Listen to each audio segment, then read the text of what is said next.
parks, schools, restaurants, and more, Assembly Row gets high scores. We're a thriving city with so much to do on Boston Harbor in our view. Politics, cannabis, controversial stories, heroes, villains, who gets the glory? 50 plus languages in Somerville is spoken. Sanctuary city, there are no free tokens. History in Somerville stays alive. In All American City, we won 3 times. Somerville connects. Somerville connects. Welcome to another edition of Dead Air Live, the longest live-running TV show in America and audio podcast, Somerville Connects. Today, we have a return guest, very enlightened soul. His name is Don Brown. He is a historian and also author of The Morphine Dream. Welcome, Don. How are you today? Great. So, Don, we're going to be talking about false history. So take it away, Don. Take it away. Yeah, well, it's interesting that many people learn history in grade school and middle school and high school and even college, and it's a lot of it is truly false. It makes no sense whatsoever. Why, Don? Why is it truly false? Are you saying that what we're being educated with, it's 100% false? Well, how many people believe that Columbus discovered America? Well, we all do. Well, Columbus didn't discover anything. He never came to America. What? He went to Haiti. That's where he went. And when he got to Haiti, there were a lot of black people there, and he thought they were Indians, and he called them Indians. He reported back to the Queen of Spain that there's Indians here because he thought he was in India, but he was at Haiti. And Haiti isn't the United States of America, but we celebrate Columbus. There's a song, Columbus sailed the ocean blue in 1492 and so forth. Right. Well, he didn't ever come here. Never mind did he discover it. In order to discover something, you have to be the first one. And there were people here for 23,000 years before Columbus landed in Haiti, and he didn't land in America. And yet we have Columbus, Ohio, and we have Columbus Day, and we have the District of Columbia, which is named after Columbus. And it's just all phony. It doesn't exist. He didn't ever come here. Don, who didn't check their facts out? I mean, there's a lot of things that just don't make sense. We have the Christopher Columbus parade here in East Boston. We have statues of Christopher Columbus. Why has this gone on, and why are you the only person talking about this? No, I'm not the only person talking about it. You can look it up on the internet. Columbus didn't come to the United States of America. He did come to America, but not the mainland here that we call the United States of America. He never came here. And yet we have Columbus Day celebrating the discovery of America. So what part of America did he come to? He came to Haiti. Is that the Americas? Yes, it's in the Caribbean Ocean, and it's part of the Americas. And South America, Central America, the Caribbean. And but he never came here, and of course we have all this phony history built up to show that he came here, or it says that he came here. And if you talk to 9 out of 10 people, they would say Columbus discovered America. He didn't discover anything. He discovered that the world was not supposedly that the world was not flat. That it was circular, but he didn't discover that either. Are you because kidding me? Are you kidding me? 23,000 years ago, people came here from France. They were the Solution Indians, and they apparently walked across the Atlantic Ocean because at that time it was an ice age, and the Atlantic Ocean was frozen all the way across. And we know this because out at sea, like 50 miles or 100 miles out at sea, they've uncovered evidence of the Solution Indians being here 23,000 years ago. It's carbon dating, and the reason it's out at sea now is because the in those days the ocean was frozen over, and the coastline was farther out than it is now. And we've even discovered in Virginia, in Kentucky, uh, sites where archaeological digs where the Solution Indians were there 23,000 years ago or 24,000 years ago. And we know because of the if we went to a museum in France right now, you'd see uh, stone tools of the solutions made 24,000 years ago, and those same tools were discovered in digs here. How So, how, how did these Solution Indians survive walking across the Atlantic Ocean during the Ice Age? How's that because possible? there was nothing, there was no barrier, there wasn't an ocean between us back then because of the ice age. But how do they eat and live? It had to be cold. Yeah, I'm sure it was, but I don't know how they got here, but that's what archaeologists say. And and um and and aside from that, 10,000 years ago, in what we call Indians now came across the Bering Strait when the Bering Strait was not an ocean. It was a land bridge to America from Asia, and those people came over here 10,000 years ago, and they first went to Alaska, and then they spread down to California, and then at the bottom of California, half went to the Baja, and half went to Central America, and so the ones that went to Baja all died out because there was nothing there to support life. But the ones that went to Central America and South America became what we call today Mexicans and Colombians and Bolivians and so forth. And they were the forerunner of what we call now American Indians. But Indians is a name because Columbus decided that he was in India and that the people on Haiti were Indians. Dawn, this is fascinating how you given us how everything was traced back, but I'm still curious how these people crossed from Asia to here and they were able to survive. You said they were you called it the land bridge from Asia. Yeah. That's a long haul. That's more miles than you cross in America. Well, the actual, I think the width of the Bering Straits is 50 miles, but back in 10,000 years ago, it was 50 miles of land. It wasn't. It wasn't.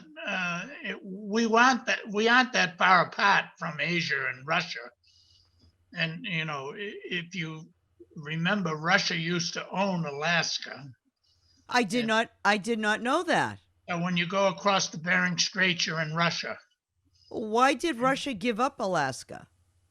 They sold it to the United States. Why? It's called Seward's Folly. Do you remember that name? No, not at all. I am, It's but by called, the way, I am awful with history. But I got to tell you, I'm going to learn a lot today with you. yeah. And think about this, the Revolutionary War. We celebrate the Revolutionary War in this country as we beat those British. No, we didn't. The British have an entirely different perspective of it. Seriously? Yeah, the Revolutionary War was England's Vietnam. The people in Oh. England were so sick of spending money and losing young people that they said you can't fight in America anymore. Come back. So they all went home. They didn't lose the war. They went home. And by the way, probably 75% of the English soldiers, the military people in the English army were Americans anyway.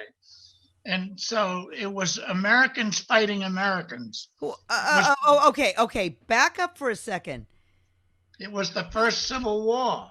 People from England who fought the Revolutionary War were mostly Americans? Yes, they were mostly American citizens, especially in the South, when the Americans supposedly beat the British. Most of the people in the English army were what called loyalists, and they were called Tories, and they were part of America. You know, they were born in America, but they remained loyal to the British government. So they joined the British Army. Most of the British officers were British, but the standard military men, the red coats, were Americans, and they were Americans fighting their brothers. And why was this allowed by our country and England? Because Why? it's just like today. Half the people are Trump supporters and half the people, are a little more than half, are Biden supporters. Back then, half the people were English supporters and half the people were so-called patriots. And they weren't patriots at all. They were riffraff. And if you read an account of what the riffraff did in the Revolutionary War, you wouldn't be proud of them at all.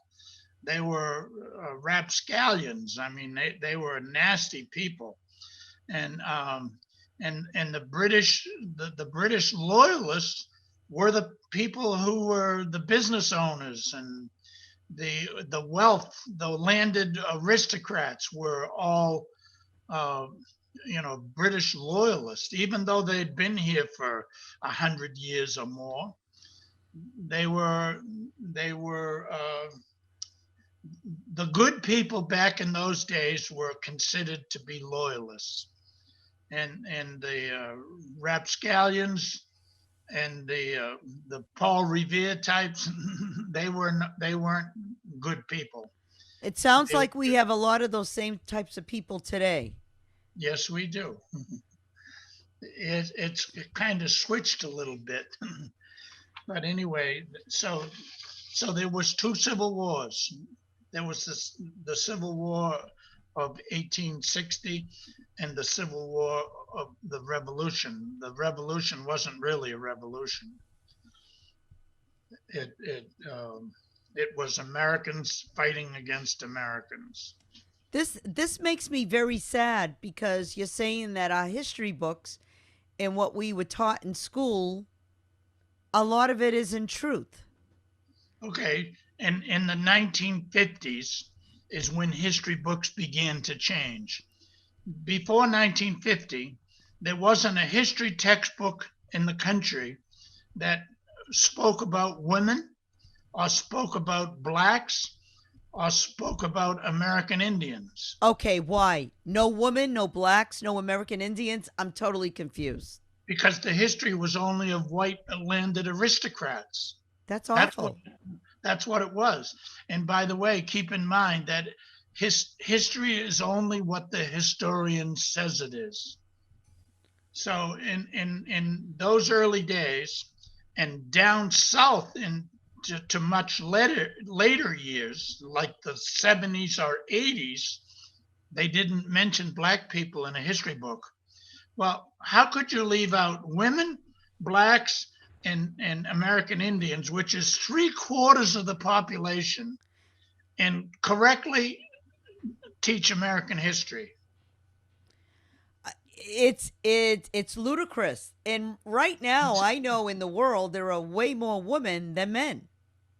Right. So So, I'm sure it was that way also back in the day, right? That there was more women. well, if you just call it 50-50, well, how come that 50% was left out of the history books? Why were we left out of the history books? That's just the way it was. History is whatever the historian says it is. And then we worship heroes, and this has become a big thing in America this past couple of years because of all these statutes being taken down. Okay, so we're going to go back to Christopher Columbus for a second. Christopher Columbus statues, I know that in New London, the Christopher Columbus statue was taken down. Why? Because it's phony history. Okay, so our country is recognizing that it's fake. It's false. Well, it more and more we are recognizing it. I used to teach alternative history in college because I was very offended by the history books that I read as a kid, and I didn't understand how history could leave out women and blacks and Indians and so forth, and be accurate history. So I studied alternative history in college. For example, women's history and black history, and the history of slavery and the history of the slave trade and so forth. And I studied all those things, which wound up giving me a new perspective that history is lying to us. And so if you look back at heroes in our history, commonly people look back at like Washington and Jefferson. Those are very special people in our history. Washington was not a special person. Why not? He was our first president. Yeah, but he was a pseudo military hero, but he was a philanderer, and he owned lots of slaves, and he slept around with all kinds of people all the time. Men and women? No. And you hear about Martha Washington and how he had such a love affair with Marsha. He married Martha Washington to get her wealth. Really? Oh, that's awful. And Thomas Jefferson. Think about Thomas Jefferson. What have you ever heard about Thomas Jefferson? You're asking the wrong person, but I know you're going to tell me. He was one of the most brilliant people in history. And JFK had a dinner for 20 Nobel Prize winners in the White House one time, and he said, "This is the most intelligentsia ever to be in the White House since Thomas Jefferson dined alone," because Thomas Jefferson was brilliant. But he also married his father's daughter by a slave. So his father tangled with a slave named Hemings, and they had a girl named Sally Hemings. And when Thomas Jefferson's wife died, he went back to his father and said, I need a slave to be my woman. And so the father said, take Sally. She's your sister. Well, that's just a little bit twisted. isn't Yeah, it? well, she was his half sister, and he had 6 kids with her. Did they all come out okay? Yeah, yeah, and in fact, the two most popular names in America for black people are Washington and Jefferson. And it all comes from dalliances with slaves by Washington and Jefferson. Now, why did Thomas Jefferson want a slave for a wife? What was the benefit there? What am I missing?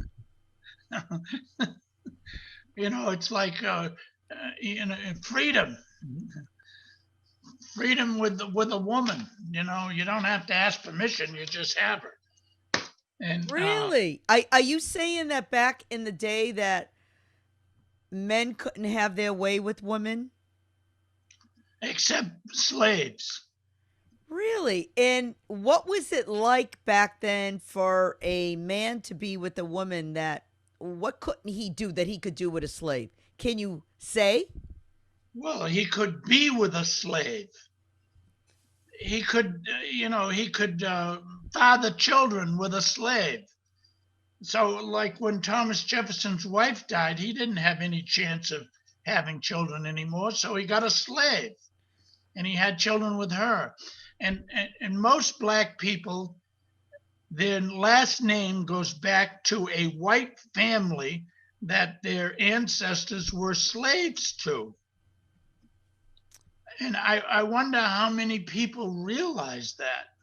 If you go to a place like in South Carolina where slavery started, there's white men named, for example, Ravenel, Ravenal. And then there's black people who have the same last name but with 2 L's. And there's Gordine or Gordine. Gordine is with an E at the end, and it's the black people. The Gordine is the white people with no E on the end. And It sounds like there was a lot of hanky panky going on back then. yes, there was a hanky panky going on. And back then, when you trace the genealogy of slaves, people who are the descendants of slaves. For example, if you meet somebody today who's the descendant from a slave, you can do their genealogy right back to white people because that's how they were born. Why was there so much segregation and prejudice if white men were really grooving with black chicks? Oh, that's an interesting question because, for example, Thomas Jefferson said a lot of things bad about black people, and he said they were inferior, and the races will never live in peace together because blacks are inferior. Yet he slept with a black woman for 25 years, and he had 6 children by her, and he freed them all when he died. They all got freedom as slaves. So what was his problem? Because he definitely had issues.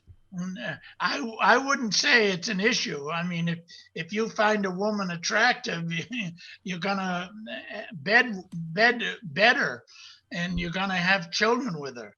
And so it was all right to have a black slave woman in your bed, but it wasn't okay to have black people. But that comes to another thing. The whole issue of black people being inferior, supposedly, is also a fiction. Yeah, It's yeah. Oh, isn't okay. real. I just want to stop you for a second. Black people are black because they are born in a climate where it's really hot. So they need darker skin to protect themselves from getting burnt up. Like if you were out in the sun, you would burn to a crisp. So you don't need to be a black person. But if you were born in a very hot climate, you'd be black. Why wasn't that recognized by very intelligent people? Why didn't they just like notice because they had to make black people inferior in order to enslave them. In order to have a buy-in to slavery, they had to make black people less than people. Well, the American people are idiots then for doing Yes, that. they are. They are. And back, back in the time of when South Carolina was founded, and that that founding had to do with, there were planters in Barbados, English planters, who brought Africans to Barbados to become slaves. And they also brought white people from Ireland to be slaves. That's ridiculous. And why, by the way, why did the black people tolerate this? Why didn't they fight back? Well, you can imagine yourself being taken across an ocean, which you didn't even know there was an ocean, and you're taken across an ocean in a big canoe. That's what they called it, big canoes, and dumped on another land and sold and bartered at auction and so forth. But the important thing is, how many people in America realized that there was white slaves too? I don't. This is the first I'm hearing about it. Okay, so in England, they used to buy young children from families in Ireland, and they would pay like $5 or £5 for a young 10-year-old boy, and they Why? would load up. Why would a family sell their child? Because I it was just a different time, and they would load a ship with these Irish slave boys and send them to Barbados. And guess what they called them in Barbados? I don't have a clue, but you're gonna tell me. Rednecks. Oh my God! Really? You just said why? Because you would burn up in the sun. Right. And they would burn up in the sun. And then when England decided that South Carolina had the same climate, the same growing conditions as Barbados, they shipped slaves here by the hundreds, black slaves and white slaves.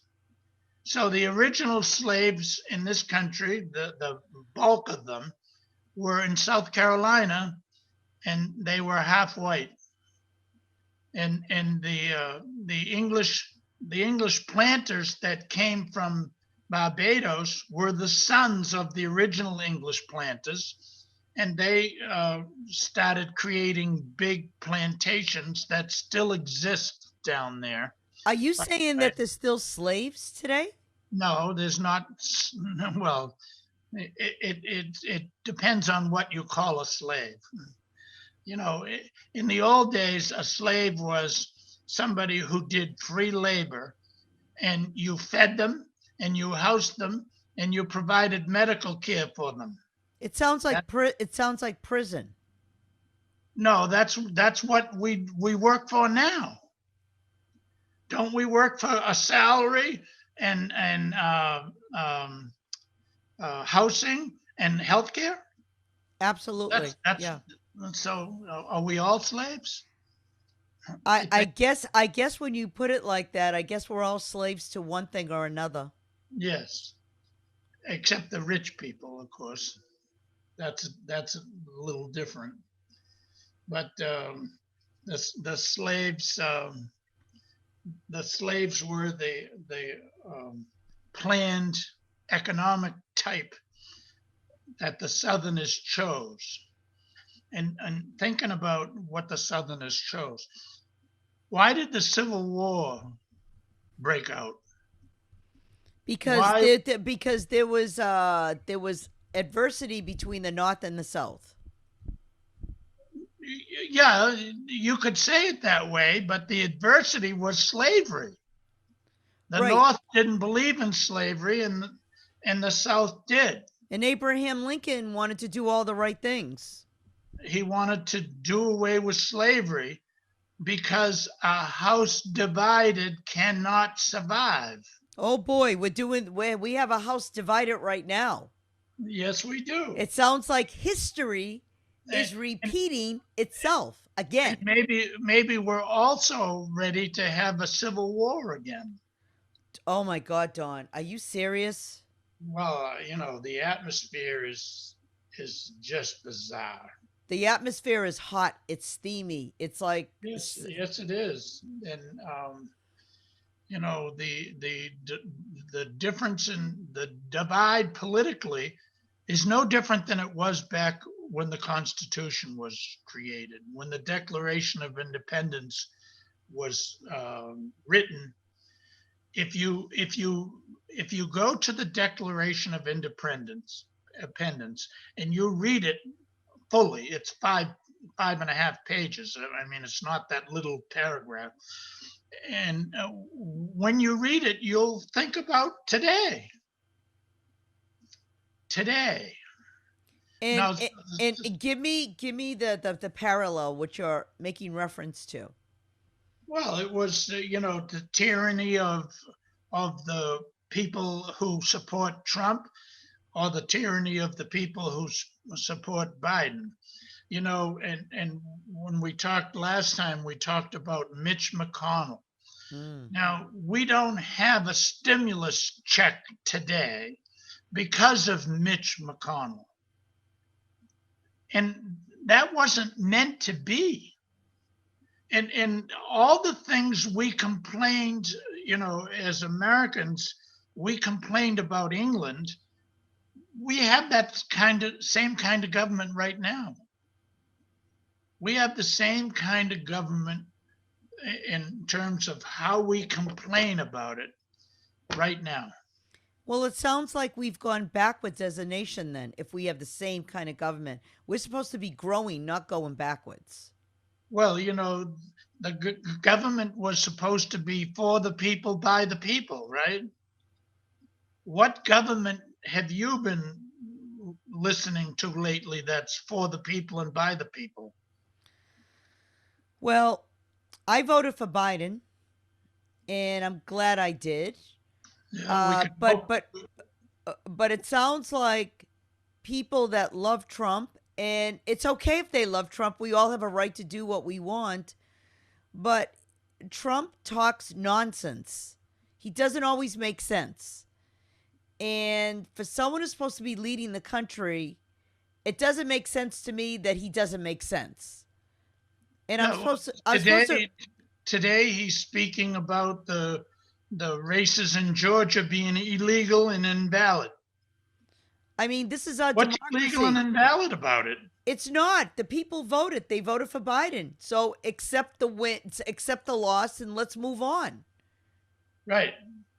But that's what we're supposed to do, but that's not what's happening.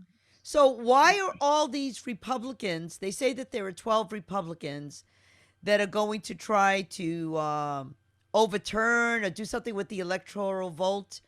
Why is that even happening? If we've won by I don't know how many million votes with Biden. I mean, why is that even happening? It's the way we've been left.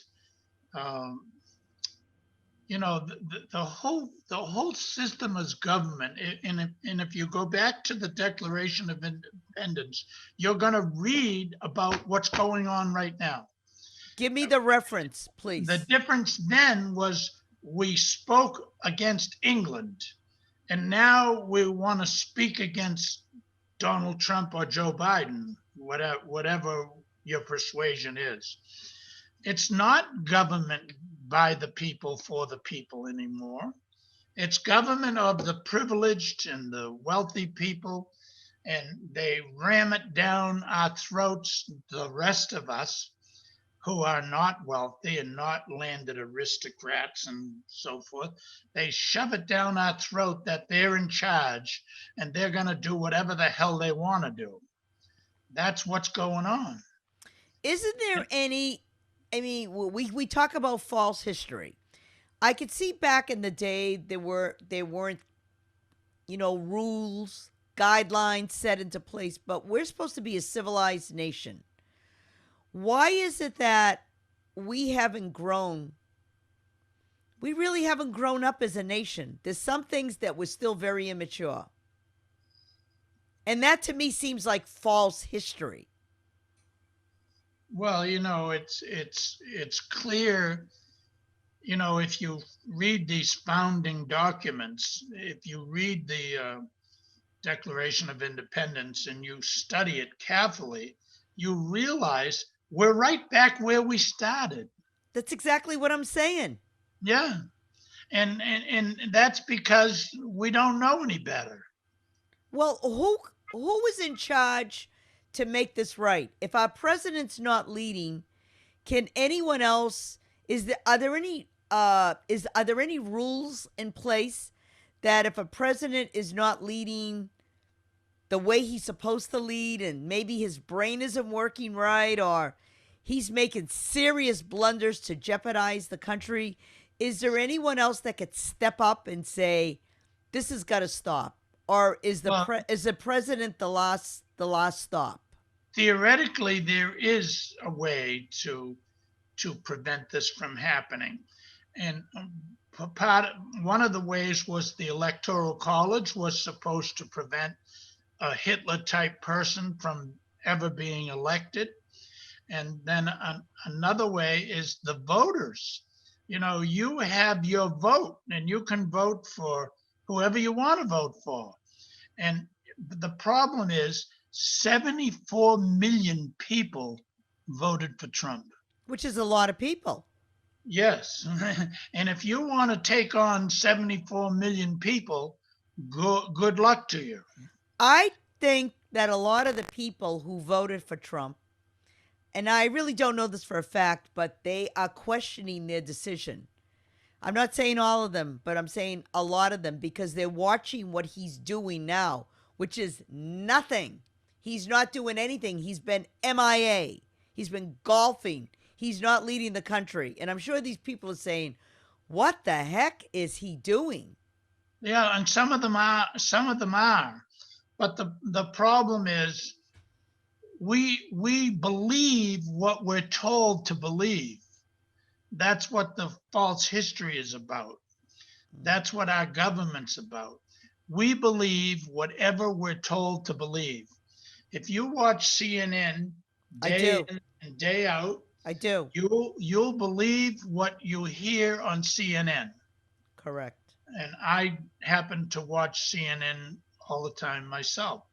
But if you watch Fox News, if you go one level down on the channel selector, you're hearing a completely different story.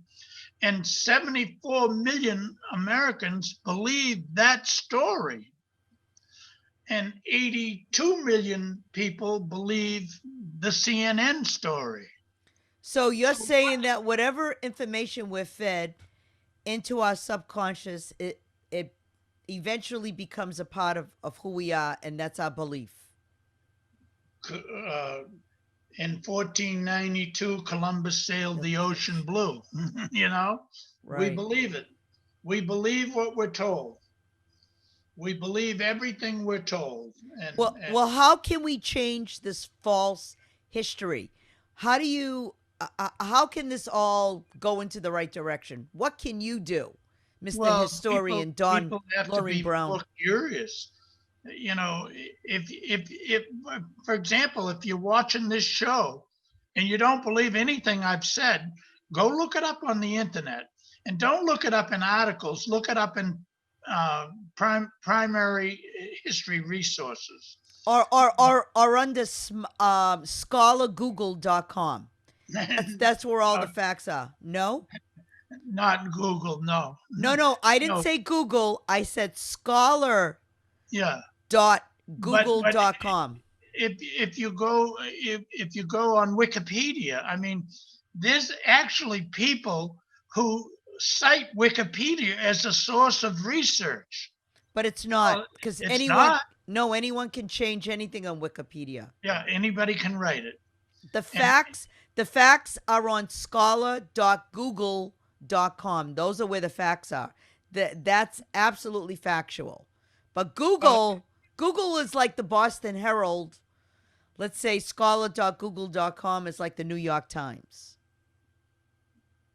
Yeah. Okay. But it's it's only people that drive this ship. You know, people who believe what they're told, believe everything they're told, and it's not real.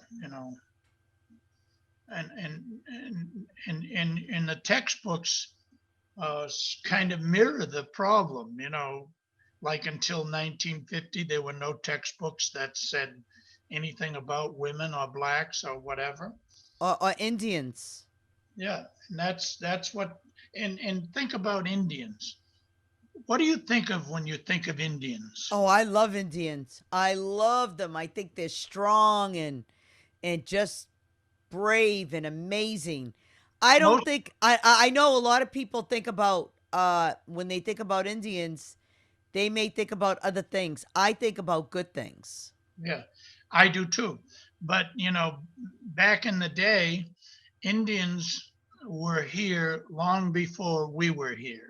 The Europeans came here, and the Indians simply believed in the land is everybody's, and and they used to say to the Europeans when they came here, like, we just want to be free like you and do what we want to do like you, like the Europeans.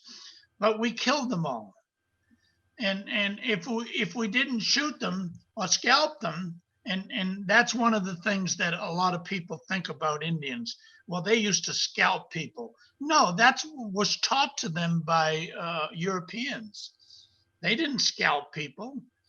They did eventually, but it was taught to them by Europeans. But why did the Europeans teach get that word out about Indians? Well, we came to from Europe to this country to spread out. And when the Indians were in the way, we said, "Hey, move over, buddy. I don't want you here. Take a hike. Go But the go someplace else." but the And the Indians Indian, the Indians were here first. yeah. And by the way, there's a Supreme Court case, the first one that decided American Indian rights, Native American rights. And the first sentence says, although they were here when we discovered the place. Well, how can you discover a place if the Indians were already here? Yeah, that doesn't make sense. Who No, it wrote this? doesn't make sense. Who wrote this? That's written by John Marshall, the first Supreme Court justice. He The doesn't first sound Supreme like he has his head on straight. Well, that's what he said. But That's what they said. that doesn't make it so. The Indians, although they were here when we founded the place. Th- How could we find anything? It's just like Columbus discovered America. No, he didn't discover America. Well, who did discover America? Well, it's way back before Columbus, 10,000, 20,000, 25,000 years ago. So the answer is we don't know. No, we don't know. And anybody who says they discovered America is, you know, selling you a pile of goods. And who discovered that the world was round if it wasn't Christopher Columbus? Well, there was all kinds of people sailing around the world before Columbus. There was Vasco da Gama and Marco Polo and all kinds of people. So And do we know the answer? Do we know the answer to that? Vikings supposedly came here 1,000 years ago. So Columbus, if you believe what Columbus did, it was he came here in 1492. That's 500 years ago. The Vikings were here 1,000 years ago. Wow. So who was first? And what does it mean that Columbus discovered America? He didn't discover anything. And yet we all believe it. Right, We because that's what we've been told. That's Yeah. what's been put in front of us, just like you're talking Oh, about CNN. If we yeah, hear CNN, we're going to believe that. If you're listening to Fox, that's what you're going to believe. that's right. So I think we're childish We believe whatever anybody tells us. So how do we change this, Don? I don't know. I don't know how it could be ever changed because that's what people are. People want to be on one side or the other, and that's kind of a 50-50 balance. And, when you take important issues like capital punishment or abortion, blah, blah, blah, that's all a 50-50 balance. 50% of the people believe capital punishment is right and correct and warranted, but the other 50% people don't believe that way. So 50% of the people believe in Trump, and 50% of the people believe in Biden. Okay, so That's just the way it is. the people that believe in Trump, are those the people that are in food lines and have lost their jobs? A lot of them are, but they still believe in Trump. Why? If they're And they don't, suffering.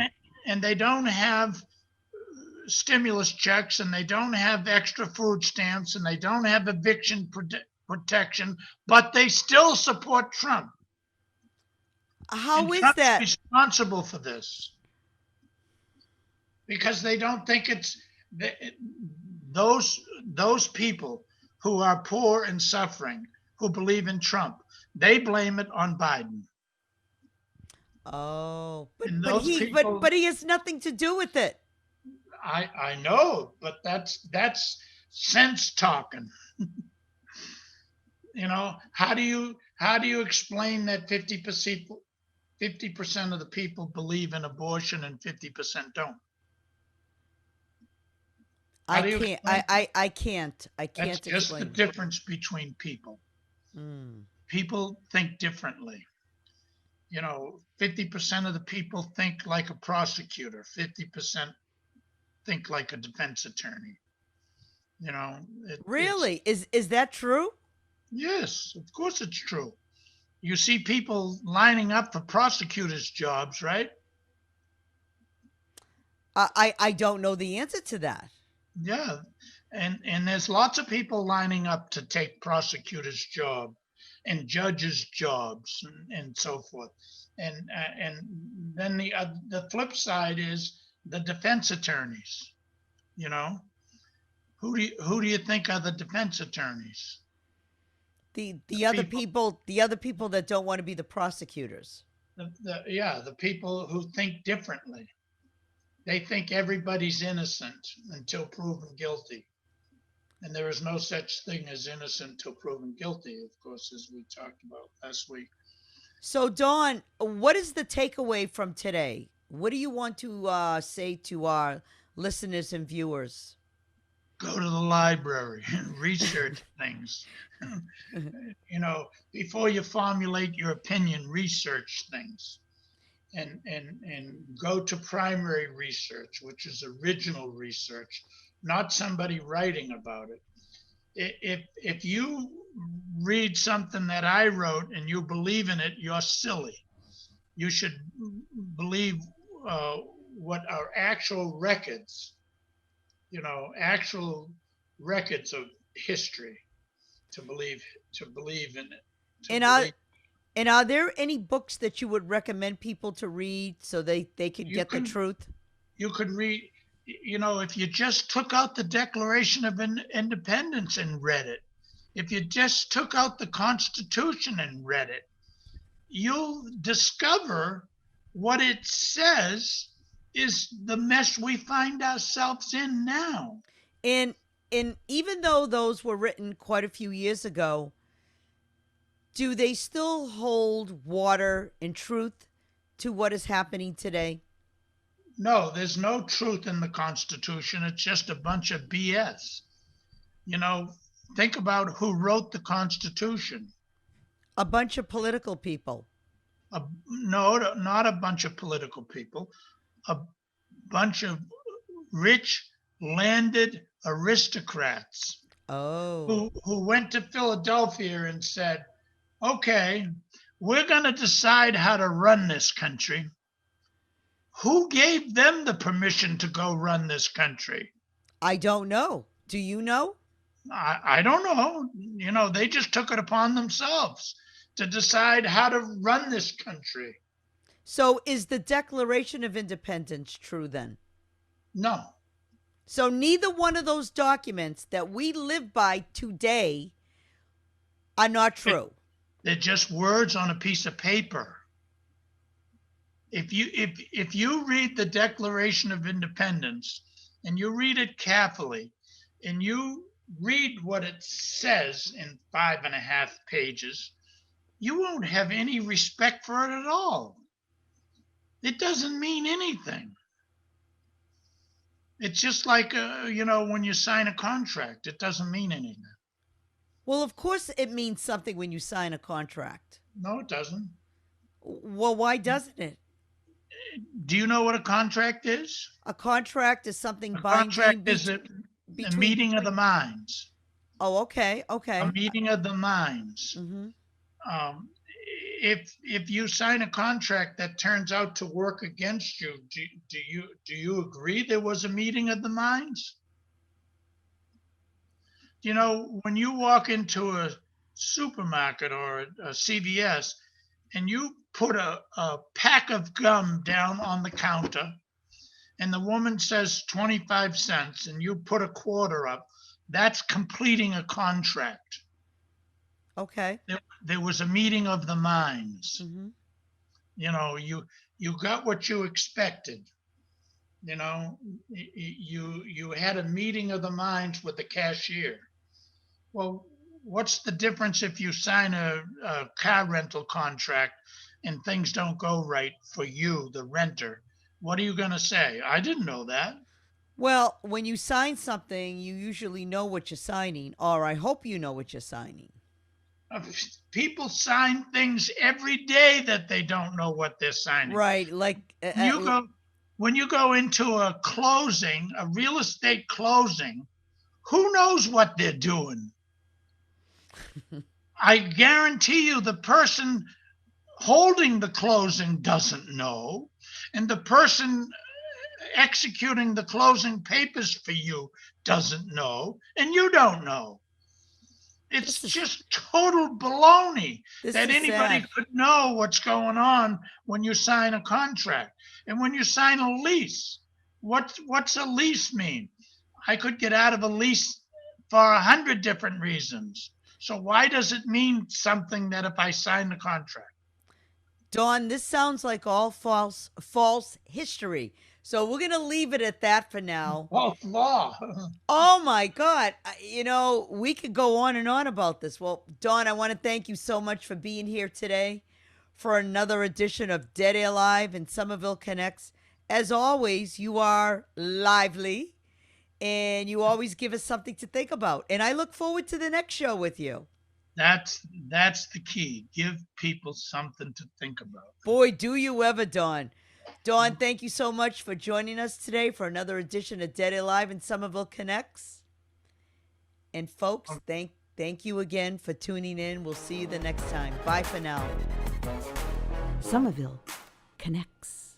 Somerville Connects.